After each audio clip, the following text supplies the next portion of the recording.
Bismillahirrahmanirrahim. Assalamualaikum warahmatullahi wabarakatuh. Alhamdulillah, di hari yang indah ini sekali lagi bertemu dengan Ustazah di channel Ustazah Afidah. Alhamdulillah, segala puji bagi Allah, selawat dan salam ke atas junjungan Nabi Muhammad sallallahu alaihi wasallam.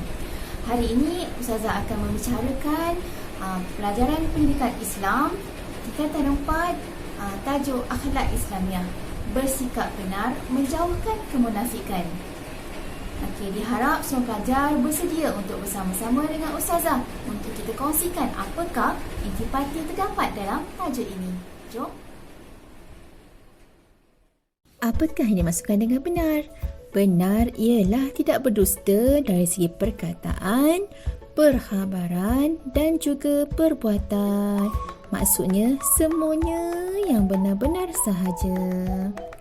Kita mesti sentiasa bersikap benar ke? Tentulah. Kerana apa? Allah Subhanahu Wa Taala telah berfirman dalam surah Al-Ahzab ayat 70. A'udzubillahi minasyaitonirrajim. Ya ayyuhallazina amanu taqullaha wa qulu qawlan sadida. Wahai orang yang beriman, bertakwalah kepada Allah dan katakanlah yang benar. Siapa dia orang yang beriman? InsyaAllah kitalah orang beriman itu. Dalam hadis Rasulullah pun ada disebut. Abdullah bin Mas'ud radhiyallahu anhu meriwayatkan bahawa Rasulullah sallallahu alaihi wasallam bersabda, "Alaikum bisidqi, fa inna sidqa yahdi ilal bir, wa innal birra yahdi ilal jannah, wa ma yazalu ar-rajulu yasduqu wa yataharra sidqa hatta yuktaba indallahi siddiqa, wa iyyakum wal kadhib."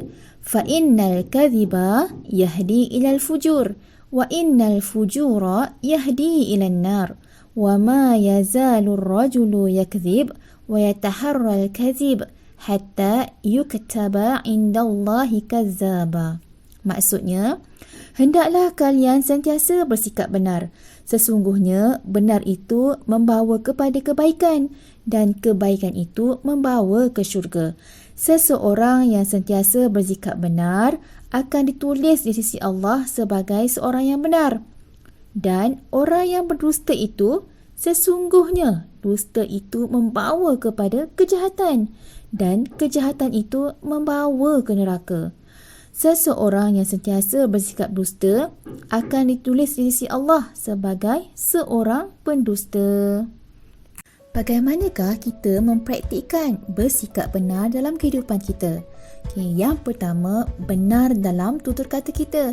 Tidak berbohong apabila berkata-kata dalam semua keadaan dan memelihara diri daripada mengeluarkan lafaz yang jelas mendatangkan dosa dan mengelirukan.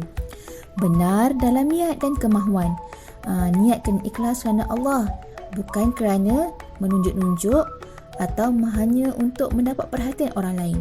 Yang ketiga, benar dalam azam dan cita-cita, yakni bertekad mencapai apa-apa yang dicita-citakan. Tindakan yang dilakukan seiring dengan azam untuk mencapai matlamat kita. Yang keempat, benar dalam menepati janji.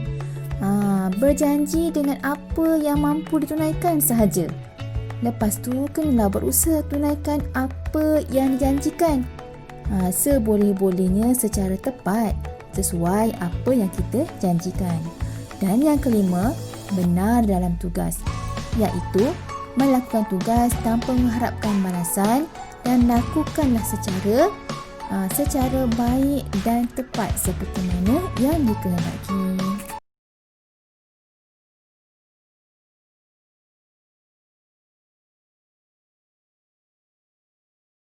Seterusnya, kita lihat bagaimana seorang figura, contoh, tauladan, idola terbaik umat Islam, yakni Rasulullah yang sentiasa bersikap benar.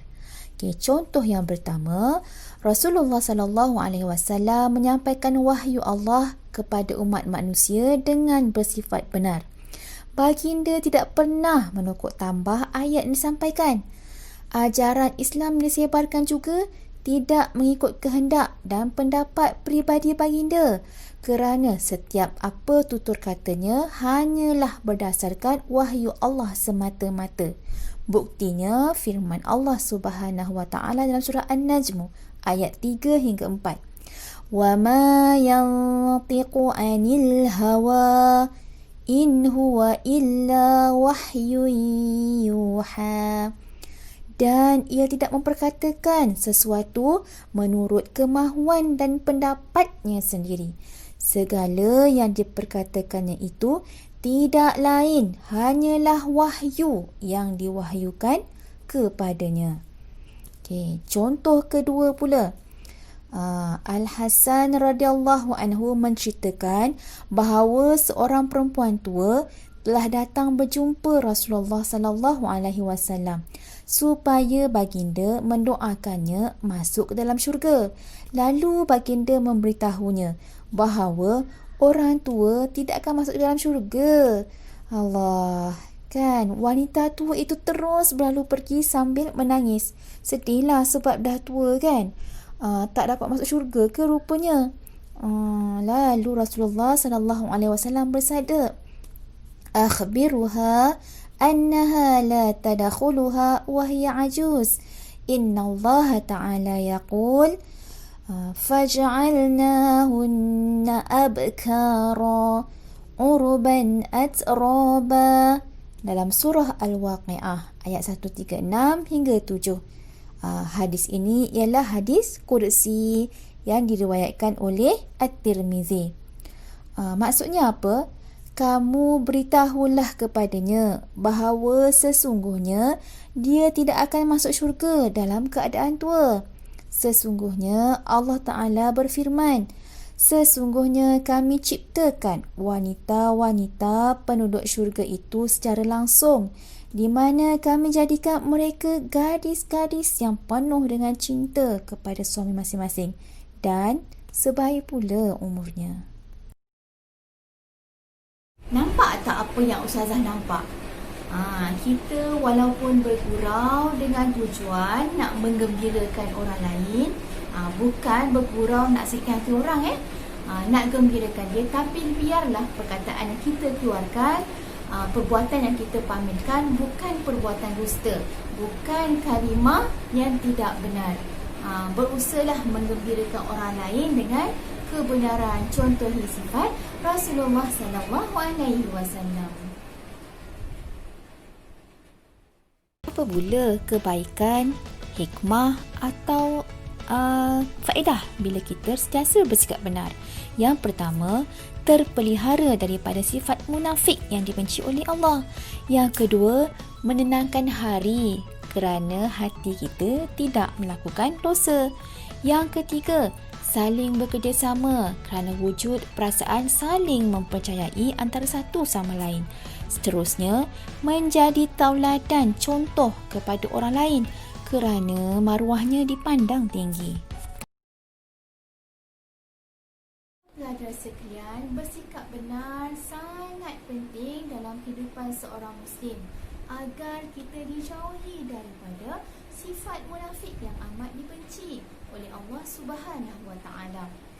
Untuk pembelajaran hari ini, Ustazah bawakan satu lagi hadis yang diriwayatkan oleh Imam Al-Bukhari daripada Abu Hurairah radhiyallahu anhu.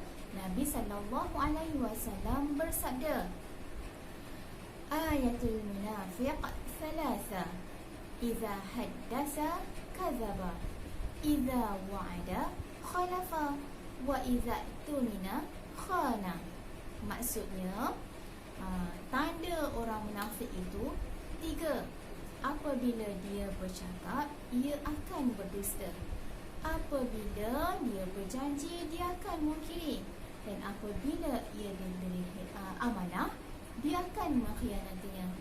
Na'udzubillah min zalik. Semoga Allah pelihara kita, pelihara ustazah, pelihara para pelajar sekalian daripada sifat-sifat munafik ini. Semoga kita mati dalam keadaan iman dan takwa kepada Allah Subhanahu wa taala.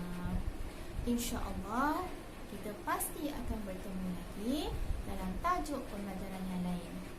semua kita bertemu lagi. Wabillahi taufiq wal hidayah. Wassalamualaikum warahmatullahi wabarakatuh. To my channel. And also press this bell icon.